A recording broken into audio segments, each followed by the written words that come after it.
यांच्या वाढदिवसानिमित्त आमदार देशमुख यांचा सत्कार। नगरसेवकाची उमेदवारी सिद्धार्थ मंजली यांनाच आमदार देशमुख यांनी केली। नरेंद्र काळे यांच्याकडे शिफारस। सोलापूर शहर भाजपा युवा मोर्चाच्या सरचिटणीस मी वडार महाराष्ट्राच्या या संघटनेचे शहर अध्यक्ष आणि वानर सेनेचे संस्थापक सिद्धार्थ मंजली यांच्या वाढदिवसानिमित्त उत्तर सोलापूर विधानसभा मतदारसंघाचे आमदार विजयकुमार देशमुख मालक यांचा सत्कार रविवार पेठेतील दुर्लेकर उद्यानात मोठ्या थाटात संपन्न झाला।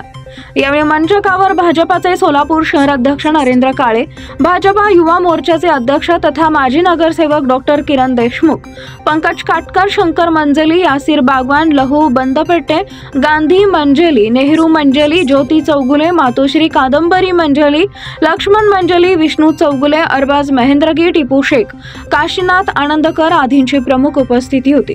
प्रारंभी मान्यवरांच्या हस्ते बजरंग बली मूर्तीचं पूजन करण्यात आले। यानंतर वडार समाजाच्या वतीने उत्तर सोलापूर विधानसभा मतदारसंघाचे नूतन आमदार विजयकुमार देशमुख मालक यांचा सत्कार करण्यात आला। यानंतर सिद्धार्थ मंजली यांच्या वाढदिवसानिमित्त त्यांच्या हस्ते केक कापल्यानंतर मोठ्या उत्साहाने फटाक्यांची आतषबाजी करून पुष्पवृष्टी करत उपस्थितांनी शुभेच्छा दिल्या। अध्यक्षस्थानावरून बोलताना नूतन आमदार विजयकुमार देशमुख म्हणाले, सिद्धार्थ मंजली यांच्यासारखे निष्ठावंत कार्यकर्त्यांनी मला निवडून आणण्यासाठी रात्रीचा दिवस केलेला आहे। मतदारांनीही मला मतदान केले म्हणून मी यंदा 5व्यांदा निवडून आलोय। याबद्दल मतदारांचा आभार मानत येणाऱ्या महानगरपालिकेत नगरसेवकाच्या उमेदवारीसाठी या प्रभागातून सिद्धार्थ मंजली यांना भाजपाकडून नगरसेवक पदाची उमेदवारी देण्यात यावी अशी शिफारस भाजपा शहराध्यक्ष नरेंद्र काळे यांच्याकडे केली। तसेच मड्डीबस्ती येथील बांधलेल्या 51 फूट हनुमान गडाचं दर्शन व्हावं असं मलाही वाटतं, म्हणून मी लवकरात लवकर या परवानगीविषयी मुख्यमंत्री यांच्याशी चर्चा करून हनुमान गडाचा प्रश्न निकाली काढू असंही ते यावेळी बोलताना म्हणाले। या प्रसंगी भाजपा शहर अध्यक्ष नरेंद्र काळे म्हणाले, शासनाच्या अनेक योजना आहेत, या योजना सर्वसामान्य लोकांपर्यंत पोहोचवण्याचं कार्य सिद्धार्थ मंजली यांच्यासारखे प्रामाणिक आणि निष्ठावंत कार्यकर्ते करत असल्यानेच या योजना सर्वसामान्य नागरिकांपर्यंत पोहोचत आहेत। अशा शब्दात सिद्धार्थ यांचं कौतुक करत त्यांना वाढदिवसाच्या शुभेच्छा दिल्या।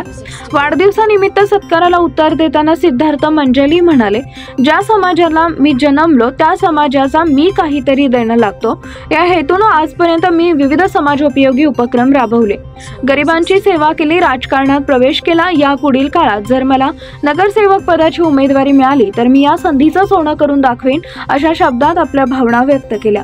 या सत्कार समारंभ कार्यक्रमाचे प्रास्ताविक व सूत्रसंचालन रवी देवकर यांनी केले, तर दशरथ मंजली यांनी आभार मानले।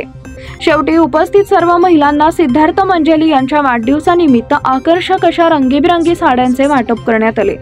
हा कार्यक्रम यशस्वी करण्यासाठी श्रीनिवास मंजली, आदित्य मंजली, नागेश मंजली, किरण जाधव, प्रशांत जाधव, सचिन गर्जे, प्रेम गुट्टल, राम मंजली, गणेश मंजली, विश्वेश्वर दुर्लेकर, रुपेश साका, दिगंबर मंजली, विवेक जाधव, रोहित कुसाळकर, सोनू शिंदे, दीपक कुरापाटी, आनंद काटेकर, पवन रवा, राहुल एलपू, आनंद बाकळे, नागेश गावंडी, प्रवीण पवार, गणपत गुंजाळ, गोविंद लिंबोळे, नागेश भंडारी आदींनी परिश्रम घेतले।